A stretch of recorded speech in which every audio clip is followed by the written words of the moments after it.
Hello friends, मैं हूँ CA Pritesh Kumar Jain.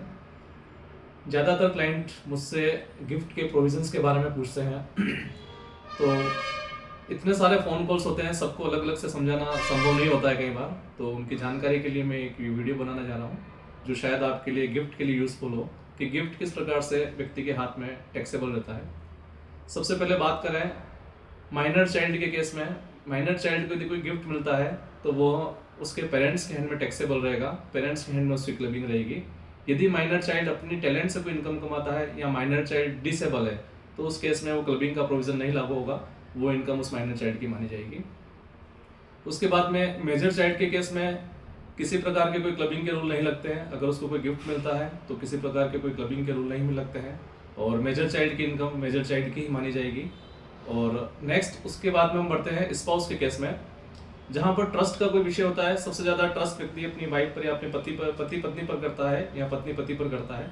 तो स्पाउस के केस में हम ये देखते हैं, सरकार जो कहती है कि स्पाउस के केस में यदि आपने किसी प्रकार का कोई गिफ्ट दिया, हस्बैंड ने वाइफ को यदि कोई गिफ्ट दिया है या वाइफ ने हस्बैंड को कोई गिफ्ट दिया है तो क्लबिंग के रूल वहाँ पर लगेंगे। और क्लबिंग के रूल का मतलब ये है कि जो भी असेट्स आपने ट्रांसफर किए है उसकी प्रथम इनकम क्लबिंग के रूप में जाएगी और उसके बाद में यदि कोई इनकम कमाई है तो उसी के वहाँ पर मान्य रहेगी।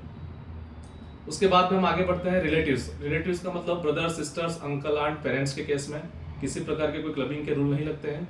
जिसको जो गिफ्ट मिला है वो इनकम इसी की मानी जाएगी। तो मैं दो महत्वपूर्ण क्वेश्चन ले लेते हैं कि क्या नकद के अंदर गिफ्ट देना चाहिए। तो कुछ ही सालों पहले सरकार ने ये रूल बनाया है कि नकद के भुगतान यदि 2 लाख से अधिक रहते हैं तो वो आपकी इनकम में, या आप कह सकते हैं कि उसको पेनल्टी के तौर पर वहाँ पर लिया जाता है। तो 2 लाख रुपए से ज़्यादा यदि किसी प्रकार का कोई गिफ्ट की राशि है तो हमेशा वो अकाउंट पे चेक, आरटीजीएस, नेफ्ट या किसी डिमांड ड्राफ्ट से वहाँ पर आपको करना चाहिए। और दूसरा क्वेश्चन ये था है कि हम कितना गिफ्ट किस व्यक्ति को कर सकते हैं।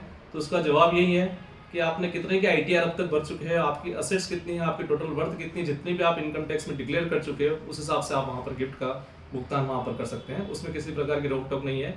लेकिन हाँ, फिर भी आपको यदि बड़ा अमाउंट यदि कोई गिफ्ट आप करना चाहते हैं तो आप अपने जो भी आपका इनकम टैक्स का लॉयर, कंसल्टेंट, सीए है उसके आप परामर्श जरूर लेवें।